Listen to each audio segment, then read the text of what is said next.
years ago, I still think about how different it could have gone. I got out of my night shift around 10 p.m.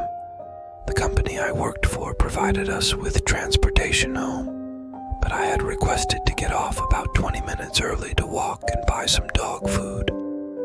The street I was walking on was one of the main ones in that area, so it was unusual for it to be as empty and dark as it was that night.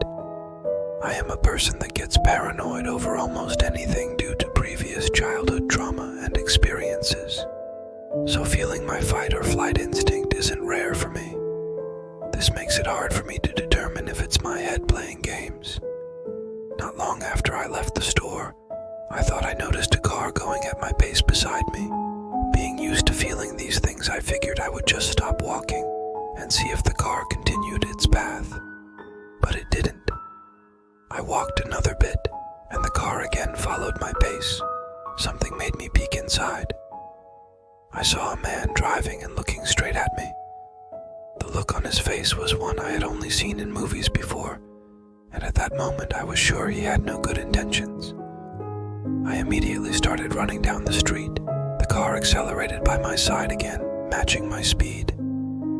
I stopped running when I got to a hot dog stand full of people. The car made a quick U-turn and went back to where it came from. I called my roommate and told her I was scared to keep walking, even though it was just a couple blocks now. She agreed to pick me up. Once I told her the whole story, we considered calling the police, but we dismissed it due to not having the plate numbers and fearing that I'd be told I was wasting their time.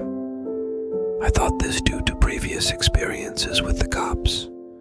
Keep in mind, I live in Mexico, and unfortunately, not much is done in cases like these.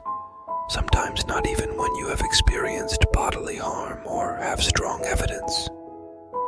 The next day, while I was at work, my roommate sent me an article from the night before, where it described a similar car to the one I had described, and stated that it had abducted a lady who had just clocked out from her night shift at a grocery store on the same street at around 10:30. She was taken to a secluded area where she fought, and was able to get away before anything else happened to her. She described 2 men being there. I do not recall seeing a second one, but if there was someone in the back seat when I peeked into the car, I didn't stare long enough to notice. Since then, I can't stop feeling guilt and thinking if things would have been different for that lady had I called the police. I also wonder what would have happened to me had I been abducted. Since I do not have physical strength, I would not be able to fight a man, let alone 2. I live in a new area now, and had a similar experience walking to the store late at night. Despite being scared, I made sure to get video evidence, but the police did nothing. It's almost like when a company says we appreciate your feedback and proceeds to dismiss it. Anyways, strangers that have followed me in cars, I really hope I never meet any of you again.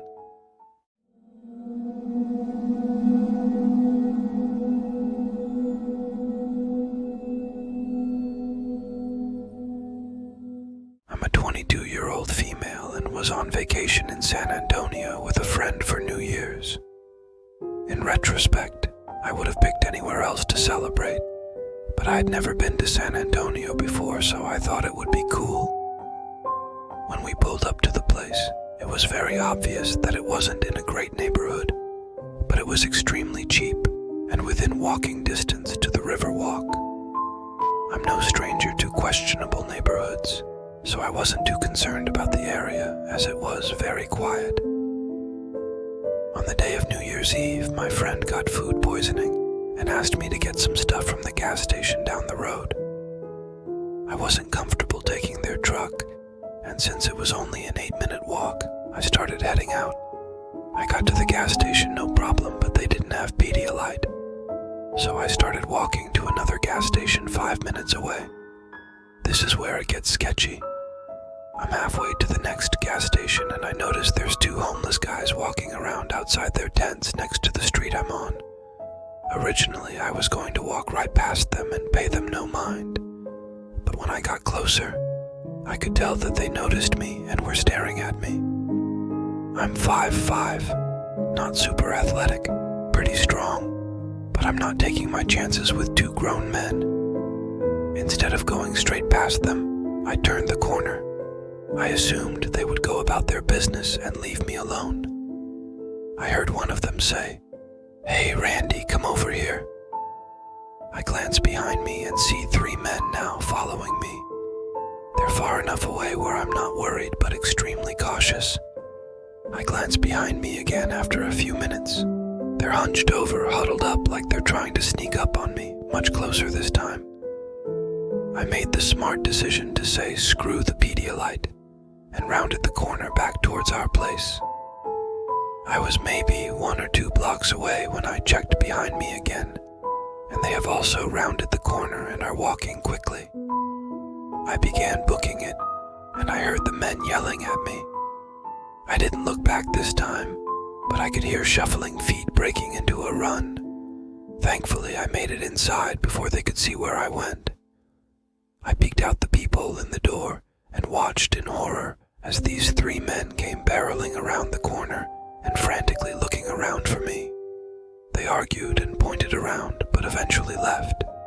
If I wasn't so alert, I shuddered to think what would have happened. And no, I did not get the Pedialyte. I had to get it delivered.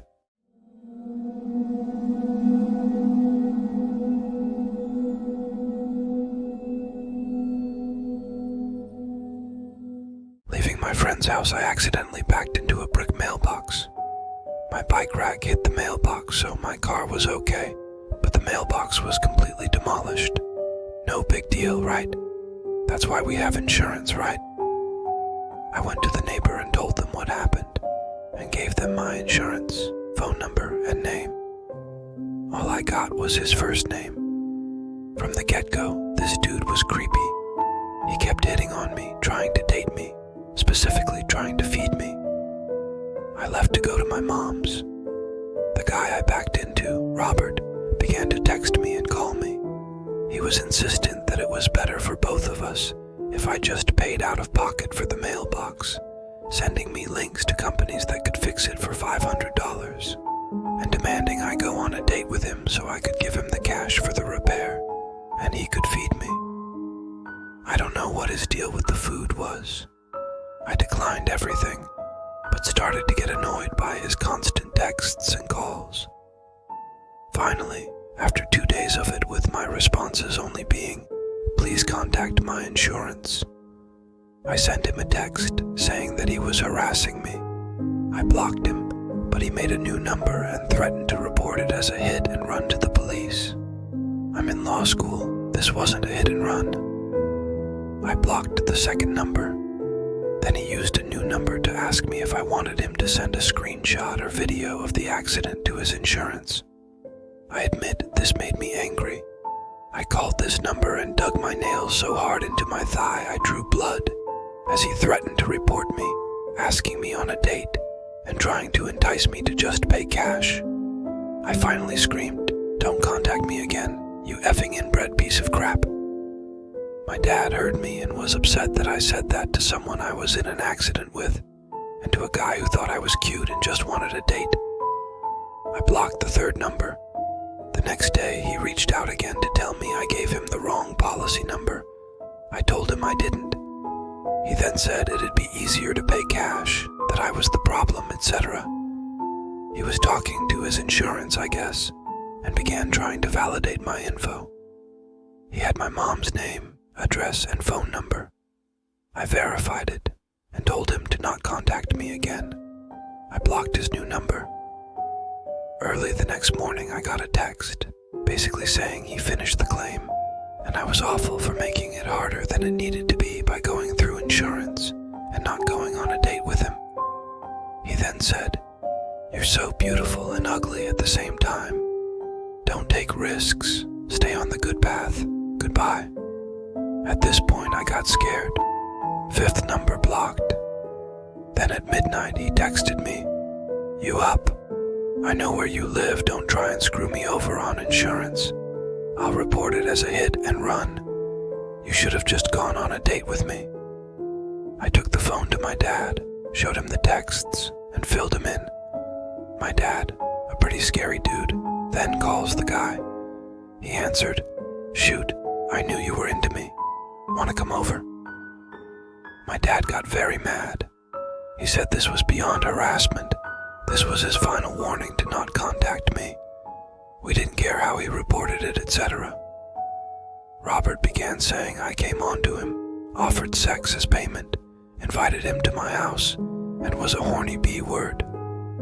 I instantly blocked him, contacted the police, and notified the insurance. The next day, I got a protective order filed, but I got another text telling me I shouldn't have involved the police. I blocked the 7th number, notified the police, and stayed at my dad's because he didn't have his address. My dad is a very tall and scary dude who loves his Second Amendment. Late last night, while watching Star Wars with my dad and older brother, the doorbell rang. My dad went to see who it was, and it was Robert with a trash bag filled with things I left at his house. I called the police and they arrested the guy. The bag had lingerie, a knife, lip balm, and a Dita Von Tess fetish book. Come to find out, Robert didn't own the house. He was an illegal immigrant, married, and is being deported. I genuinely think he wanted to rape and or kill me. I go back to school in a few days and I'm terrified that he or someone else will follow me. Thanks for watching. Make sure to like and subscribe, and if you have any stories of your own that you'd like to share on the channel, be sure to email me at whitewarthog@gmail.com. Link in the description.